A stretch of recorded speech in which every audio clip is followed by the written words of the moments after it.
Assalamualaikum warahmatullahi wabarakatuh. Anak-anakku kelas 4 yang Pak Guru sayangi, yang tentunya saat ini kalian bersama keluarga di rumah, mudah-mudahan diberikan kesehatan oleh Allah Subhanahu wa taala, amin ya rabbal alamin.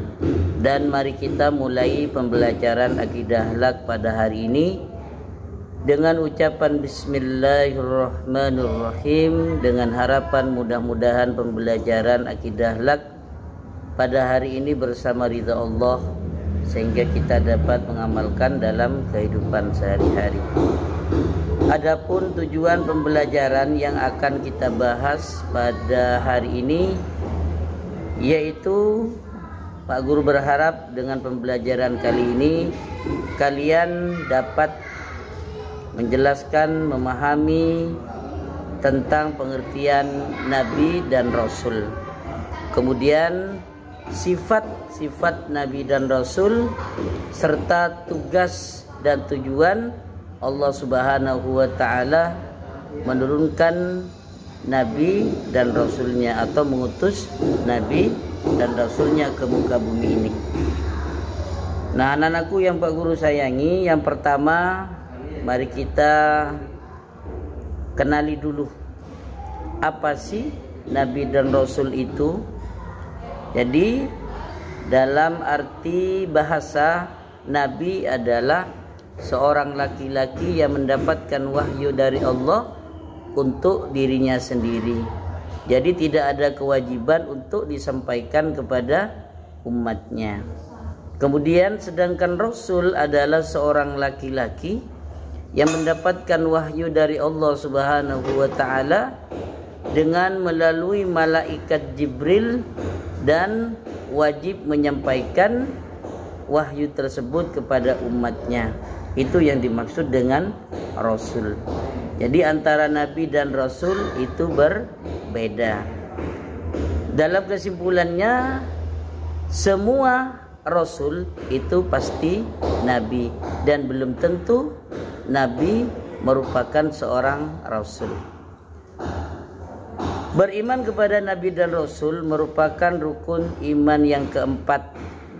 Setelah yang pertama iman kepada Allah, yang kedua iman kepada malaikat-malaikatnya Allah, dan yang ketiga beriman kepada kitab-kitab Allah, dan yang kelima dan yang keempat yaitu iman kepada Nabi dan Rasul Allah. Dan yang wajib kita ketahui, yaitu Nabi dan Rasul yang wajib kita ketahui ada 25, mulai dari Nabi Adam hingga Nabi akhir, Nabi yang terakhir Khatamun Nabiyyin, yaitu baginda Kanjeng Nabi Muhammad sallallahu alaihi wasallam. Nah, anak-anakku yang Pak Guru sayangi, apa sih tugas-tugas baginda Kanjeng Nabi Muhammad dan nabi-nabi yang lain atau rasul-rasul yang lain yang disebutkan 25 nabi tersebut? Yang pertama, para nabi dan rasul memiliki tugas da'iyan ilallah, yaitu untuk mengajak kepada jalan Allah, menyampaikan dan menyeru kepada umatnya agar menyembah hanya kepada Allah. Kemudian yang kedua, mubasyiron. Jadi Nabi dan Rasul itu memiliki tugas untuk memberi kabar gembira. Memberi kabar gembira kepada siapa? Memberi kabar gembira kepada umatnya yang beriman kepada Allah. Dan tentunya orang yang beriman dan bertakwa kepada Allah akan mendapatkan balasan yang luar biasa, yaitu mendapatkan nikmat Allah. Salah satu di antaranya ditempatkan oleh Allah di surga. Kemudian yang ketiga, tugas Nabi dan Rasul yaitu nadhiron, memberi peringatan. Kepada siapa memberi peringatan? Kepada orang yang tidak mau beriman, kepada umatnya yang tidak mau beriman, bahwa orang yang tidak beriman dan tidak bertakwa maka dia akan mendapatkan laknat dari Allah, dan bahkan di akhirat nanti akan ditempatkan yaitu di nerakanya Allah Subhanahu wa taala, neraka yang penuh dengan siksaan. Kemudian salah satu di antaranya juga tugas Nabi dan Rasul adalah sirajan muniran, menerangi alam semesta, yaitu dengan mengajarkan kepada umat manusia agar hidup bermasyarakat dengan baik, agar dapat menghormati satu dengan yang lain, saling menghargai satu dengan yang lain, saling tolong menolong dengan orang lain, dan bahkan mengajarkan bukan hanya kita berhubungan dengan sesama manusianya, bahkan dengan sirajan muniran, para nabi dan rasul mengajarkan kepada umatnya untuk saling menghormati antara makhluk Allah. Jadi antar makhluk Allah itu bermacam-macam, baik menghormati hewan ataupun menghormati tumbuhan ataupun menghormati lingkungan alam. Dengan bagaimana caranya? Kita menghormati lingkungan alam, maka kita harus melestarikan alam dengan sebaik-baiknya, menjaga alam dengan sebaik-baiknya. Menghormati tumbuhan, kita harus memelihara tumbuhan dengan sebaik-baiknya.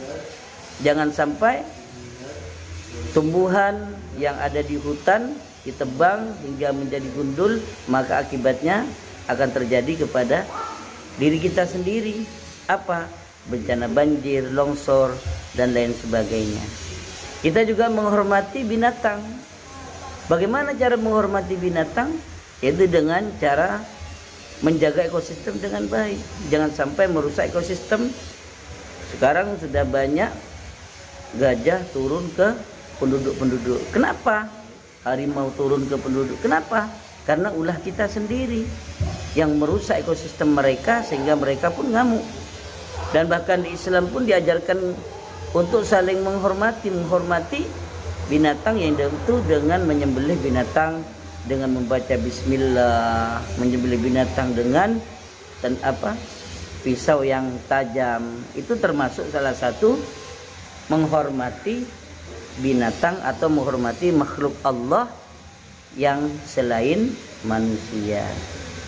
Kemudian apa sih tugas utama Rasul diturunkan oleh Allah Subhanahu wa taala? Yaitu makarimal akhlak, yaitu untuk diajarkan akhlak sehingga umatnya memiliki akhlak yang baik, sebagaimana yang disebutkan tadi, akhlak kepada sesama manusianya, akhlak kepada makhluk Allah yang lain, yaitu berakhlak kepada binatang, berakhlak kepada tumbuhan, dan berakhlak kepada lingkungan alam dan sekitarnya.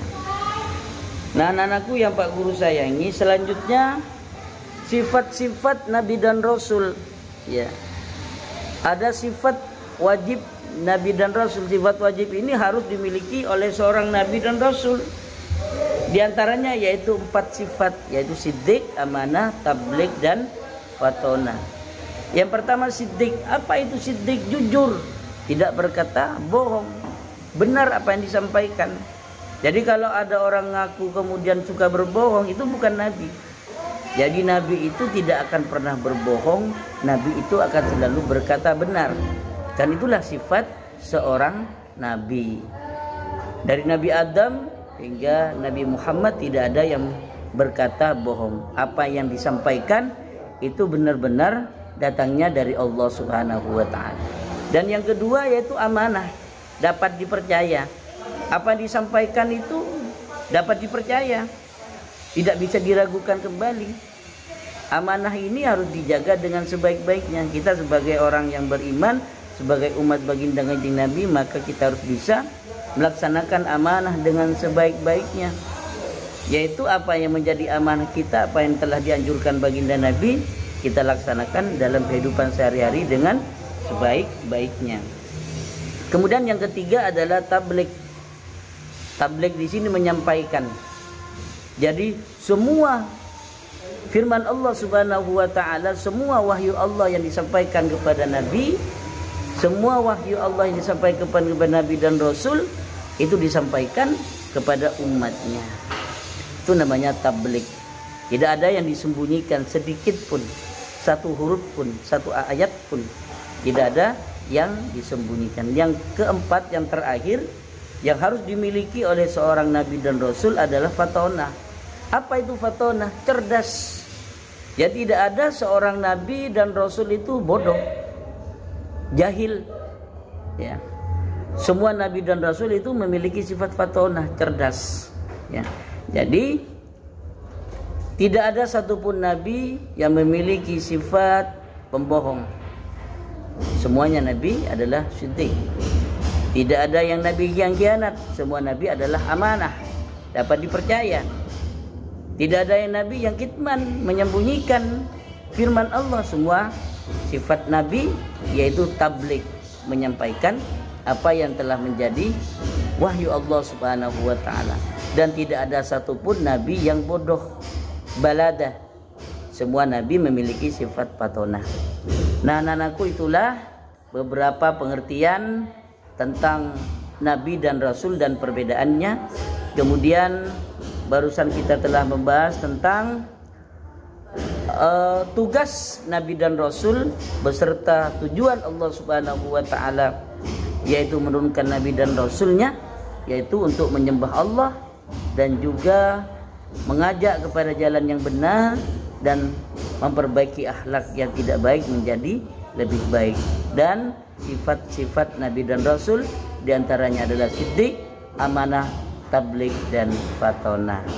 Mudah-mudahan kita dapat mengambil hikmah dari apa yang Pak Guru sampaikan, dan kita sebagai umat baginda Kanjeng Nabi Muhammad, maka kita harus meniru akhlak beliau, kejujuran beliau, sifat siddiq beliau, dan amanah beliau, yaitu melaksanakan apa yang menjadi kewajibannya.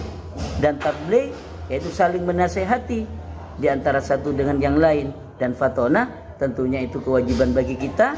Bagaimana melaksanakan fatonah dengan baik? Maka kita sebagai umat baginda Kanjeng Nabi Muhammad jangan sampai berhenti untuk terus menuntut ilmu.